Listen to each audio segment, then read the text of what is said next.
Praise lord brothers and sisters. దేవాది దేవుని నామములో మీ అందరికీ వందనములు. నా పేరు పాస్టర్ కేకే రాజు. ఈ దినము దేవుని పలుకు అనే కార్యక్రమంలో మీ అందరికీ స్వాగతం. మరొకసారి యేసు ప్రభు నామములో మీ అందరూ క్షేమంగా ఉన్నారని, ప్రతి ఒక్కరికి దేవుడు ఆశీర్వాదంతో నింపున్నాడని మేము నమ్ముచున్నాము. ప్రతి జీవితంలో మరి దేవుని యొక్క ప్రణాళిక ఉండాలని మేము నమ్ముచున్నాం. నీ యొక్క జీవితంలో గొప్పతనము దేవుడు చూపెట్టాలని దినము ఆశపడుచున్నాడు. హల్లెలూయా. వాక్యముతో దేవుడు దినము మాట్లాడుచున్న మాట, పరిశుద్ధముగా జీవిస్తే కలిగే ఆశీర్వాదములు. హల్లెలూయా.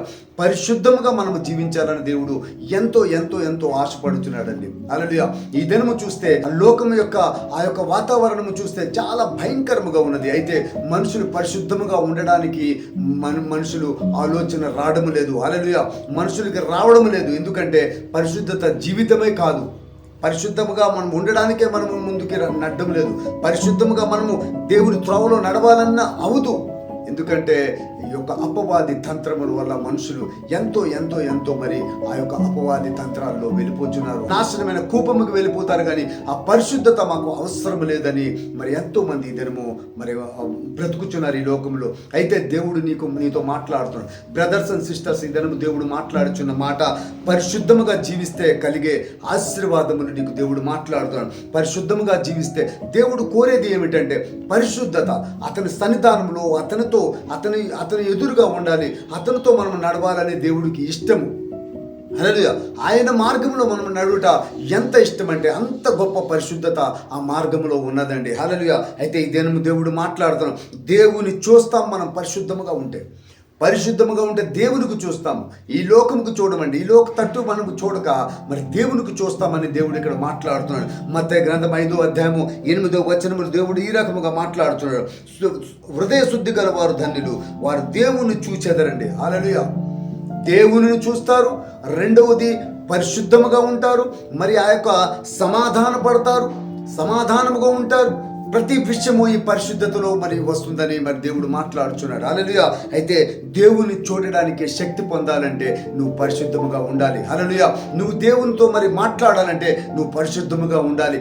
దేవుని కార్యములు నువ్వు చూడాలంటే పరిశుద్ధముగా ఉండాలి. దేవుడు ఈ దినం పరిశుద్ధత గురించి మాట్లాడుచున్నాడు. బ్రదర్స్ అండ్ సిస్టర్స్, ఈ దినం దేవుడు మాట్లాడుచున్నా ఆ మాట, పరిశుద్ధముగా జీవిస్తే కలిగే నీకు ఆశీర్వాదం. దేవుని తట్టు చూడాలి, దేవునికి ముఖ దర్శనము మనము చూడాలని దేవుడు వాసపడుతున్నాడు. అదే విధముగా రెండో మరణము లేదండి.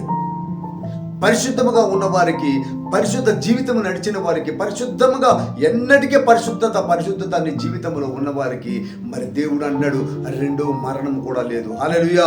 ఇక్కడ ప్రకటన గ్రంథంలో రాయబడిన ప్రకారముగా దేవుని విషయాల్లో మనము ఎక్కువగా మనం ఆ పరిశుద్ధతతో మనము దేవునితో తట్టు ఉన్నప్పుడు అంటాడు, దేవుడు అంటాడు రెండో మరణము నీకు లేదు. హల్లెలూయా. ఈ రెండో మరణము లేదని ప్రకటన గ్రంథము 20వ అధ్యాయము మరి ఇక్కడ చూస్తే 6వ వచనము నేను చదువుతున్నాను. హల్లెలూయా. ఈ మొదటి పునరుత్థానములో పాలుగలవారు ధన్యులు, పరిశుద్ధులైయుందురు. ఇట్టి వారి మీద రెండవ మరణము అధికారము లేదు. హల్లెలూయా. రెండవ మరణం ఎందుకంటే పరిశుద్ధము. నీ జీవితంలో పరిశుద్ధముగా మనము జీవించాలని దేవుడు ఆశపడతాడు. ఈ లోకంలో ఎన్నో విషయాలు మనకు తెలుసు, ఎన్నో విషయాలుగా మనం నడుస్తున్నాం, ఎన్నో విషయాలు మనం చూసుకొని నడుస్తున్నాం, దానికి చేసుకొని వెళ్తున్నాం. అయితే నీ జీవితంలో పరిశుద్ధత లేనిదే మరి దేవుని ముఖ దర్శనము చూడలేవు. రెండవది అంటాడు దేవుడు, నీకు రెండో మరణము కూడా లేదు. రెండో మరణము నీకు లేదని దేవుడు మాట్లాడు. ఎందుకంటే ఆ పరిశుద్ధత వల్ల నీ మరణం కూడా నీకు దూరం అయిపోతుంది. హల్లెలూయా. మరణము నీ దగ్గరికి రాదు, భయపడుతుంది పరిశుద్ధత చూసి. పరిశుద్ధ దేవుడు, పరిశుద్ధ వాక్యము, పరిశుద్ధత జీవితంలో ఉండాలంటే ఈ మరణం కూడా జడిసిపోయి మరి ఆ భయపడి వెళ్ళిపోతుందంటే ఇక్కడ చూడండి. అందుకుంటే దేవుడు ఇక్కడ మాట్లాడుతున్నాడు, పరిశుద్ధులైయుందురు, ఇట్టి వారు రెండో మరణము అధికారము లేదు. ఇప్పుడు యేసు ప్రభుకు చూడాలంటే పరిశుద్ధత, యేసు ప్రభుతో నడవాలంటే పరిశుద్ధత, అతని యొక్క పరిచర్య చేయాలంటే పరిశుద్ధత. ఈ సేవకులవని, శిష్యులవని, విశ్వాసులవని ఎవరైనా దేవుని తట్టు ఉండాలి, దేవునితో మరి మాట్లాడాలి, దేవుని త్రోవలో నడవాలంటే నీ జీవితంలో మొట్టమొదటిగా పరిశుద్ధత ఉండాలని దేవుడు ఆశపడుతున్నాడు. ఈ దినము దేవుడు నీతో మాట్లాడుతున్నాడు. దీని నుంచి ప్రేమ పుడుతుందండి. పరిశుద్ధత నుండి నీకు ప్రేమ పుడుతుంది. పరిశుద్ధత నుండి నీకు ప్రేమ పుడుతుంది. నీ జీవితంలో ప్రేమ, హల్లెలూయా. మీరు ఈ యొక్క పరిశుద్ధత నుంచి ఇతరులకు ప్రేమించిన బిడ్డలుగా మీరు ఉంటారని దేవుడు మాట్లాడుతున్నాడు. దీని నుంచి ప్రేమ పుడుతుంది. ఈ పరిశుద్ధత నుండి ప్రేమ పుడుతుంది నీ జీవితంలో, నీ ఆలోచన, నీ హృదయంలో ప్రేమ అనేది. ఈ పరిశుద్ధత చూడండి ఎక్కడికి తీసుకొని వస్తుంది, ప్రేమ తెస్తుంది. రెండో మరణము లేదంటుంది. మరి దేవునికే నువ్వు చూస్తావని దేవుడు మరి యొక్క వాక్యంతో మరి మాట్లాడుచున్నాడు. హల్లెలూయా. 1 తిమోతి 1:5 ఈ ప్రకారంగా దేవుడు మనతో మాట్లాడుచున్నాడు. పవిత్ర హృదయముల నుండి, మంచి మనస్సాక్షి నుండి, నిష్కపటమైన విశ్వాసము నుండి కలుగు ప్రేమయే. హల్లెలూయా. ఎక్కడి నుండి చూసినా మనకి నిష్కపటమైన ప్రేమ ఇది. ఒక్క ప్రేమే అన్ని దుఃఖం నుండి వస్తుంది. ఈ ప్రేమ లేనివాడు నా వాడు కాదని దేవుడు మాట్లాడుతున్నాడు. నాకు చూడలేడు ఈ ప్రేమ లేకపోతే, నన్ను వెదకలేరు నీ ప్రేమ లేకపోతే. ఈ ప్రేమ లేకపోతే నీ జీవితంలో ఒక మార్పు అనేది రాదు. ఈ ప్రేమ లేకపోతే నీ జీవితంలో ఒక సమస్య నుండి దూరం అవ్వలేవు. నువ్వు నీ ఇంటి కుటుంబం నువ్వు ప్రేమించలేవు. లేకపోతే హల్లెలూయా, నీ శత్రువులు, నీ స్నేహితులు ఎవరికి నువ్వు ప్రేమించలేవు. ఈ ప్రేమ నీలో ఉండాలి, పవిత్రమైన ప్రేమ. అందుకుండా అంటారు దేవుడు, పరిశుద్ధముగా జీవిస్తే కలిగే నీకు ఆశీర్వాదం. హల్లెలూయా. ఈ యొక్క ఆశీర్వాదం దేవుడు ఇస్తానంటాడు. ఎందుకంటే మొదటిగా చెప్పాడు, ఎందుకంటే దేవుణ్ణి చూస్తాం మనం. హల్లెలూయా. ఈ యొక్క ఈ పవిత్ర ఎక్కడికి తీసుకెళ్తే నీకు రెండో మరణమే లేదంటున్నాడు. హల్లెలూయా. మూడోదంటే దీని నుండి ప్రేమ పుడుతుంది. హల్లెలూయా. ప్రేమ పుడుతుంది. ఆ ప్రేమ గొప్పది అని దేవుడు మాట్లాడుతున్నాడు. దేవుని ఆరాధించగలం మనం, దేవుని ఆరాధించగలము. ఈ యొక్క ప్రేమతో మనం ఎక్కువగా దేవునికి ఆరాధించగలమండి. ఇదేమో ఆరాధన అంటే మనుషులు ఏదో ఒక ఆరాధన అనుకుంటున్నారు. ఇదేమో ఆరాధన అంటే భయంకరమైన ఆరాధనలు అవుతున్నాయి. ఇదేమో హల్లెలూయా. ఈ లోక దేవునికి చూడడం లేదు. నాకు మనుషులు చూస్తారు, మమ్మల్ని మనుషులు చూస్తారు, మాకు ఎంత పొగుడుకుంటారని ఆరాధనలో పాల్గొంటున్నారు. కానీ దేవుడు చూస్తాడని ఆ యొక్క ఆరాధన జరగడం లేదండి. ఇదేమో చాలా భయంకరమైన పరిస్థితులు జరుగుతున్నాయి. అయితే దేవుడు మాట్లాడుతున్నాడు, దేవుని ఆరాధించగలము. రోమపత్రిక 12:1 చూస్తే నేను దేవునికి ఆరాధనగా మనము మారిపోవాలి. హల్లెలూయా. పరిశుద్ధతగా ఉంటే మనము దేవునికి ఆరాధనగా చేయగలము. 12:1 కాబట్టి సహోదరులారా, పరిశుద్ధమును దేవుని అనుకూలమైన సజీవ యాగముగా మీ శరీరమును ఆయనకు సమర్పించుకొనండి. దేవుని వాత్సల్యమును బట్టి మిమ్మును బతిమాలుకొనుచున్నాను.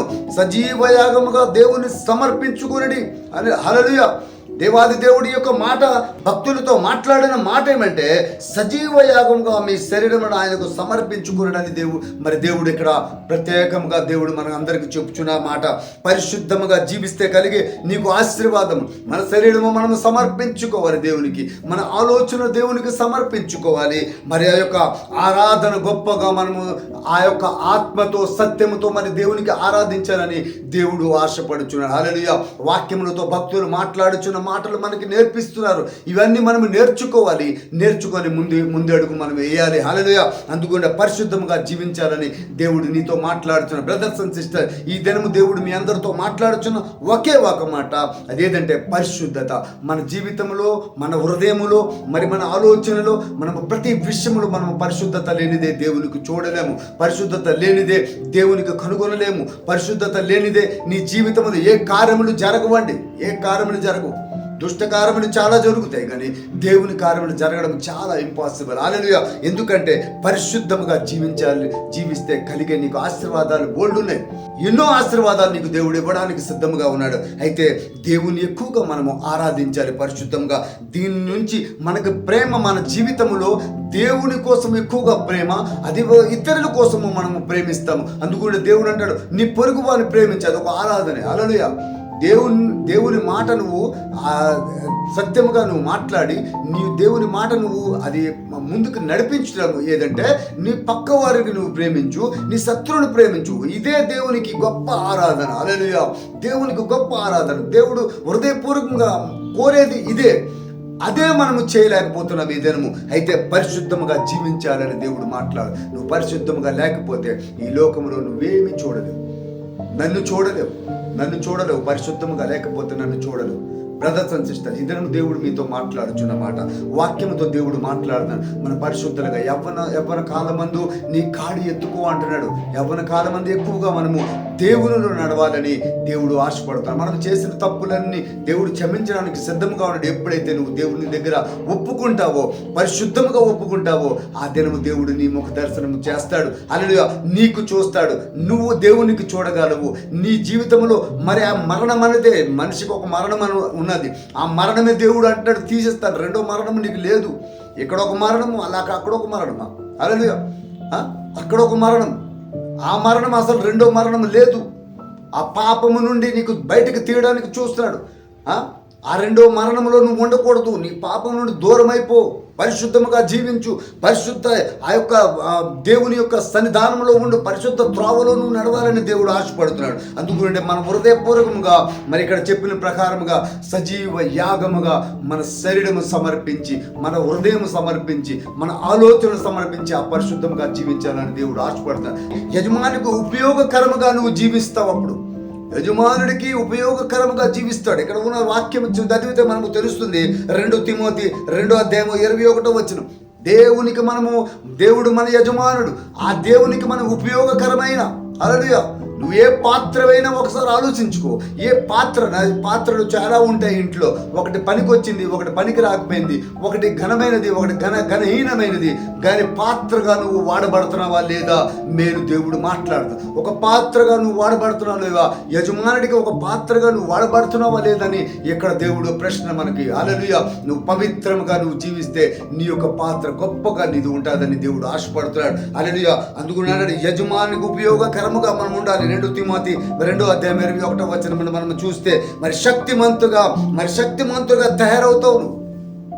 శక్తిమంతుడుగా తయారవుతావు. శక్తిమంతుడుగా అంటే దేవునిలో బలముగా నిలబడ్డం. అలాగే అన్ని విషయములు నువ్వు నిలబడతావు. నీకు దేవుడు గొప్ప క్షేమము నీకు దేవుడు ఇస్తాడు. నువ్వు శక్తిమంతుడుగా అన్ని విషయాలు నువ్వు గెలడానికి సిద్ధపడతావు. నీ పరిశుద్ధత నీకు గెలిపిస్తుంది. నీ పరిశుద్ధత నీకు ముందుకు తీసుకెళ్తుంది. నీ పరిశుద్ధత నీ జీవితంలో గొప్ప గొప్ప పునాది వేస్తుందని దేవుడు మాట్లాడుతున్నాడు. అందుకంటే యోబు గ్రంథము 17:9 చూస్తే, అయితే నీతిమంతులు తమ మార్గమును విడువగా ప్రవర్తించుదురు, నిరపరాధులు అంతకంతకు బలము నొందుదురు. హల్లెలూయా. నిరపరాధులు ఏమవుతుంది? అంతకంతకు బలము పొందుదురు. హల్లెలూయా. అందుకని దేవుడు అంటాడు మరి ఇక్కడ శక్తిమంతులుగా మనము తయారవుతాం దేవుని యొక్క పరిశుద్ధత నీలో ఉన్నప్పుడు. హల్లెలూయా. నీ యొక్క దేవునికి నీకు ఒక సంబంధము. ఆ సంబంధం ఏదంటే ఈ పరిశుద్ధతే. ఈ పరిశుద్ధత లేనిదే అతనికి చూడలేము. పరిశుద్ధత లేనిదే మన ప్రార్థన అతని దగ్గరికి వెళ్ళదు. అతను మనతో మాట్లాడాలంటే పరిశుద్ధత కావాలి. మనము అతనితో మాట్లాడాలంటే పరిశుద్ధత కావాలి. మన జీవితంలో పరిశుద్ధం అనేది ఒక మార్గము. దేవునికి మనకు ఒక కనెక్ట్ చేసిన ఒక గొప్ప మరి ఆ యొక్క మార్గము, అదే పరిశుద్ధత. దేవుడు మాట్లాడుచున్న మాట, నువ్వు శక్తిమంతుడుగా నువ్వు అవ్వాలంటే ఆ దేవాది దేవుని పరిశుద్ధత నీ జీవితంలో ఉండాలి. పరిశుద్ధముగా జీవిస్తే కలిగే నీకు ఆశీర్వాదాలు ఇవన్నీ బోల్డ్ ఉన్నాయండి. హల్లెలూయా. దేవుడు నీకు ఈ దినము మాట్లాడుచున్న మాట అదే. అన్ని పవిత్రముగా ఉంటాయి. మనము పవిత్రముగా ఉంటే మనకి అన్ని పవిత్రమే. దొంగడికి చూడండి, దొంగడు ఉన్నప్పుడు దొంగడికి ఎప్పుడైనా మంచి పని ఎప్పుడు వాడికి కనబడదు. దొంగకి ఎప్పుడు మంచి పని ఎప్పుడు కనబడదు. ఎక్కడో నేను దొంగిలించాలా, ఎటైనా చూస్తాడు, కళ్ళు అటువే ఉంటాయి. వాడి కళ్ళు అటే తిరుగుతుంటాయి. ఇటు దొంగలాడాలా, అటు దొంగలాడా, ఇలాగ నేను చేస్తే దొంగలాడితే బాగుంటుంది, అలాగ దొంగలాడితే బాగుంటాడు. అయితే అక్కడ దేవుడు నీతిమంతుడికి మరి పరిశుద్ధముగా మనము జీవిస్తే మన కళ్ళు ఎలాగుంటాయి? పవిత్రముగా ఉంటాయి. పవిత్రముగా మనము ఉంటాము. పవిత్రముగా మన ప్రతి కార్యమును మనము చేస్తాము. హల్లెలూయా. ఎందుకంటే ఆ దొంగలాగా కాదు, వాడి కళ్ళు ఎప్పుడు ఆ దొంగలాగా ఉంటాయి. కానీ పవిత్రుడి కళ్ళు ఎప్పుడు యథార్థత జీవితము కలిగి ఉంటాడు. పరిశుద్ధముగా జీవిస్తే మరి ఆ యొక్క ఆశీర్వాదం కూడా నీ జీవితంలో ముందుకు నడుస్తాయి. హల్లెలూయా. దేవుడు నీతో మాట్లాడుచున్న మాట ఇదే. తీతు గ్రంథము మనం చదివిన ప్రకారముగా 1:15 పవిత్రులకు అన్నీ పవిత్రములే. పవిత్రులకు అన్నీ పవిత్రమే. నువ్వు ఏది చూసినా పవిత్రమే. నువ్వు ఎవరితో మాట్లాడినా పవిత్రమే. నువ్వు దేవుని మాటలే నువ్వు మాట్లాడతావు. దేవుని తట్టే నువ్వు ఉంటావు. దేవుని మార్గములే నువ్వు నడుస్తావు. అన్ని విషయాల్లో నువ్వు పవిత్రముగా నీకు నడిపిస్తుంటుంది. హల్లెలూయా. అపవిత్రులకు, అవిశ్వాసులకు ఏది పవిత్రమైనది కాదు. అవిశ్వాసులకి దేవుడు ఉన్నాడులే, దేవుడు చూసుకుంటాడులే. దేవుడు చేస్తాడు, నా కార్యం చేస్తాడు అని నమ్మడం లేదు. దేవుడు చేసుకుంటాడు లేదు, అవునా? దేవుడి దగ్గరికి వెళ్తే వెళ్తాను, లేకపోతే లేదు. అవిశ్వాసం అన్నమాట. మా గురుడు మీరు ప్రార్థన చేసేది, మీకు మేమ్మట్టు రాము చర్చికి. మరి ఏంటి? అవిశ్వాసం. విశ్వాసంతో నువ్వు సంఘంకి రాలేకపోవచ్చు. నా విధానం విశ్వాసంతో నీ జీవితంలో ఒక కార్యము నువ్వు చేయలేకపోతున్నావు. విశ్వాసంతో ఒక దేవుని యొక్క కార్యము ముందుకు నడిపించుతానని రావడం లేదు అంటే అవిశ్వాసం. అవుతుందో లేదు. ఆదివారం వస్తే నాకు ప్రార్థన చేస్తాం, మరి ఆ తర్వాత 7 దినాలు మరి కనబడరు, 6 దినాలు కనబడరు, 7వ దినం మళ్ళా వస్తే వస్తాం, లేకపోతే లేదు. అవిశ్వాసం. మరి ఇక్కడ పవిత్రులకి ఎలాగైనా అవిశ్వాసం లేక పవిత్రులకి మంచి కార్యములే దేవుడు మన ముందుకు చేస్తాడు. ఎందుకంటే ఆ విశ్వాసంతో వస్తున్నారు కాబట్టి, ఆ విశ్వాసంతో వారు నడుస్తున్నారు కాబట్టి ఇక్కడ మాట మనకి నేర్పిస్తున్నాడు దేవుడు. ఆ పవిత్రులకు అన్నీ పవిత్రమే. పవిత్ర జీవితము, పరిశుద్ధముగా జీవిస్తే నీకు అన్ని పరిశుద్ధమే. హల్లెలూయా. అయితే అవిశ్వాసులకు మరి ఇక్కడ ఏది పవిత్రమైనది కాదు. వారి మనస్సును, వారి మనస్సాక్షియు అపవిత్రపరచబడి ఉన్నది. వారి మనస్సాక్షి అపవిత్రపడి ఉన్నది. పవిత్రులకు పవిత్రంగా కనబడతావు. నువ్వు మంచి పనులు చేస్తే మంచిగా నువ్వు కనబడతావు. దేవుని విషయంలో నీకు దేవుడు సహాయము, దేవుడు ఆశీర్వాదము నీకు ఉంటుంది. మంచి పనుల్లో ఉంటాయి. దేవుని తట్టు రాక, దేవుని దగ్గరికి రాక, దేవుని యొక్క సన్నిధానంలో ఉండక నువ్వు స్కూల్కి వెళ్ళకంట ఒకే దగ్గర మనం చదివేస్తే, పుస్తకాలు చదివిస్తే అది నువ్వు పరీక్షల్లో పాస్ అయిపోవండి. నువ్వు స్కూల్కి వెళ్ళాలి. నీ సంఘంకు నువ్వు రావాలి. నీ సంఘముకు వస్తే నువ్వు పాస్ అవుతావు. ఇక్కడ పరిశుద్ధముగా నడవబడతావు. పరిశుద్ధముగా మంచి త్రోవ నీకు చూపెట్టబడుతుంది. నువ్వు ఇంటిలో కూర్చొని బైబిల్ చదివేసి నేను దేవుని దగ్గరికి రాను, దేవుడు నా దగ్గరికి రావాలంటే అది కుదరదండి. నువ్వు దేవుని దగ్గరికి రావాలి. హల్లెలూయా. పవిత్రముగా రావాలి, పరిశుద్ధముగా రావాలి. పరిశుద్ధ జీవితం అనేది ఉంటే, పరిశుద్ధముగా జీవితం ఉంటే ఆ యొక్క ఆశీర్వాదమును నువ్వు తప్పకుండా నువ్వు పొందుకుంటావని దేవుడు మాట్లాడుచున్నాడు. ఈ దినము దేవుడు మాట్లాడుచున్న మాట అది. పరిశుద్ధముగా జీవిస్తే కలిగే నీ జీవితంలో గొప్ప ఆశీర్వాదములు. ఈ వాక్యముతో దేవుడు మీ అందరికీ భద్రపరచాలి. ఈ వాక్యముతో దేవుడు నీకు ముందుకు నడిపించాలి. ఈ వాక్యముతో హృదయాలు మరి ఆ దృఢపరిచి మనము ముందుకు నడవాలి. ఎందుకంటే అవిశ్వాసముతో కాక విశ్వాసముతో మరి పరిశుద్ధముగా కలిగి జీవిస్తే ఆశీర్వాదములు నీకు దేవుడు తప్పకుండా ఉంటాయి. హల్లెలూయా. చాలా మంది మనం చూస్తున్నాం ఈ దినము. చాలా మందికి మరి దేవుని దగ్గరికి రాక మాకు ఆశీర్వాదం, అన్ని ఆశీర్వాదం. ఈ లోకంలో ఎవరు చెప్పండి. ఈ లోకంలో మనం చూస్తే లోకంలో ఉన్న మనుషులు ఎంతో మంది ఆశీర్వాదం పొందున్నారు. వారికి తెలియదు ఈ విషయం కాబట్టి వాళ్ళు ఆశీర్వాదం పొంది జీవిస్తున్నారు అంతే. నీవు దేవునిలో ఉండి మరి యొక్క పరిశుద్ధముగా జీవిస్తే నీ ఆశీర్వాదము వాళ్ళకన్నా 100 అంతలు 1000 అంతలు నీకు వేల కొలది మరి ఆ గొప్ప ఆశీర్వాదం నువ్వు పొందుకుంటావని దేవుడే ఇక్కడ మాట్లాడిన మాట ఏదో చూడండి. దేవుణ్ణి నువ్వు చూస్తావు ఈ ఆశీర్వాదములు. హల్లెలూయా. రెండవ మరణము నీకు లేదు. నేను విషయాలు నేను మాట్లాడుతాను. హల్లెలూయా. మరి దీని నుండి నీ జీవితంలో ఒక గొప్ప ప్రేమ పుడుతుంది. నీ పరిశుద్ధత నుండి హల్లెలూయా దేవుణ్ణి ఆరాధించగలుగుతావు నువ్వు నీ హృదయపూర్వకముగా. హల్లెలూయా. యజమానికి నువ్వు ఉపయోగపడతావు. నువ్వు నీ దేవునికి నువ్వు ఉపయోగపడతావు ఒక పాత్రగా. హల్లెలూయా. మరి శక్తిమంతుడుగా నువ్వు ఉంటావు. దేవుని రాజ్యములో, దేవుని పనిలో, దేవుని కార్యములో అన్ని పవిత్రంగా నీకు కనుపరుచుతాడు దేవుడు. అన్ని పవిత్రమే, నీకు అన్ని పవిత్రమే. దేవాది దేవుడు ఈ దినము నీతో మాట్లాడుచున్న మాట అదే. హల్లెలూయా. పరిశుద్ధముగా జీవిస్తే కలిగే ఆశీర్వాదములు నీకు. పరిశుద్ధంగా మనం జీవించాలి, పరిశుద్ధంగా మనం ఉండాలి, పరిశుద్ధంగా మన కుటుంబముకు మనం నడిపించుకోవాలి, మన సంఘముకు మనం నడిపించాలి, ఇతరులకు మనం పరిశుద్ధంగా మనం కనబడాలి, పరిశుద్ధత పనులు చేయాలి. పరిశుద్ధముగా నీ జీవితంలో ఆ యొక్క ప్రాణమున దేవుడు నీకు కాపాడుతానంటున్నాడు. పరిశుద్ధంగా ఉంటే ముఖ్యమైనది ప్రాణమే. ఆ ప్రాణమే నీకు కాపాడుతాను. నీకు నేను చూస్తాను, నాకు నువ్వు చూస్తావు. హల్లెలూయా. ఈ పరిశుద్ధత లేనిదే మనము దేవునికి చూడలేము. హల్లెలూయా. పరిశుద్ధముగా జీవిస్తే కలిగే ఆశీర్వాదము నీ జీవితంలో బోల్డ్ ఇవ్వాలని దేవుడు చాలా ఉన్నాయని దేవుడు మాట్లాడుతున్నాడు. ఈ యొక్క సమయంలో దేవుడు మీకు ఈ వాక్యముతో దేవుడు బలపరచాలని, మనం పరిశుద్ధ జీవితము, ఆ మార్గము, సత్యము, జీవమైన దేవుని తట్టు మనము ముందుకు వెళ్ళాలని ఆశపడుచున్న దేవాది దేవునికి స్తోత్రాలు చేస్తూ ఈ వాక్యము నేను ముగిస్తున్నాను. మీ అందరికీ నేను ప్రార్థన చేయబోతున్నాను. మరి అందరూ కళ్ళు మూసుకోవాలి అని చిన్న మనవి. హల్లెలూయా. ప్రార్థన చేసుకుందాం. మా పరిశుద్ధుడు పరిశుద్ధమైన దేవానికి స్తోత్రాలు చెల్లించున. నీ యొక్క నామము, నీ కృప, నీ మహిమ, నీ సమాధానము మాతో ఉంచిన దేవానికి స్తోత్రాలు తండ్రి. నీ ముఖ దర్శనము చూడాలి తండ్రి. ఆ పరిశుద్ధముగా మేము జీవిస్తే ఆశీర్వాదములతో నువ్వు మాట్లాడావు తండ్రి. ఆశీర్వాదములని జీవితం నుండి ఎవరు తీయలేరు. దేవుని చూస్తావు, రెండో మరణమే నీకు లేదని నువ్వు మాట్లాడావు తండ్రి. స్తోత్రనా, దీని నుంచి నీకు ప్రేమ పడుతుందని నువ్వు మాట్లాడు. నువ్వు బలవంతులుగా అవుతారు ఈ ఆశీర్వాదం నుండి అని నువ్వు మాట్లాడుచున్న దేవానికి స్తోత్రాలు. అవును తండ్రి, సజీవ యాగముగా ఈ శరీరం సమర్పించి అవును తండ్రి నిన్ను ఆరాధించిన బిడ్డలుగా నువ్వు నడిపించుకో. నీ బిడ్డలు చూస్తున్న బిడ్డలు ఎవరైతే ఈ వాక్యం విన్నారో ప్రతి ఒక్కరి జీవితంలో ఒక గొప్ప ఆశీర్వాదములతో రాబోయే దినములో, రాబోయే తరములో దేవాది దేవుని నీకు మొక్కుకొని నిన్ను స్తుతించుకొని ఆరాధించిన బిడ్డలుగా నువ్వు నడిపించుతండి. ఆ ఆశీర్వాదములన్నీ నీ బిడ్డలకి నువ్వు దయచే. నీ కృప సమాధానం అందరితో ఉంచి, ఈ వాక్యముతో ఉంచి నన్ను కూడా బలపరిచి, నీ యొక్క వాక్యముతో మమ్మల్ని అందరినీ సిద్ధపరిచి నువ్వు నడిపించావు. నీ కృప, నీ సమాధానం మా అందరితో ఉంచుతావని యేసు నామములో అడుగుచున్నాం తండ్రి. Amen, amen. మరొకసారి మంచి వాక్యము, మంచి వర్తమానంతో దేవుడు మనందరికీ కలపాలని ఆశపడదాం. నా గురించి మీరు ప్రార్థన చేయండి. తప్పకుండా మీ గురించి మేము ప్రార్థన చేయించున్నాం. మరి దేవుడు మీ అందరికీ దీవించి ఆస్వాదించని. God bless you. ఆమెన్.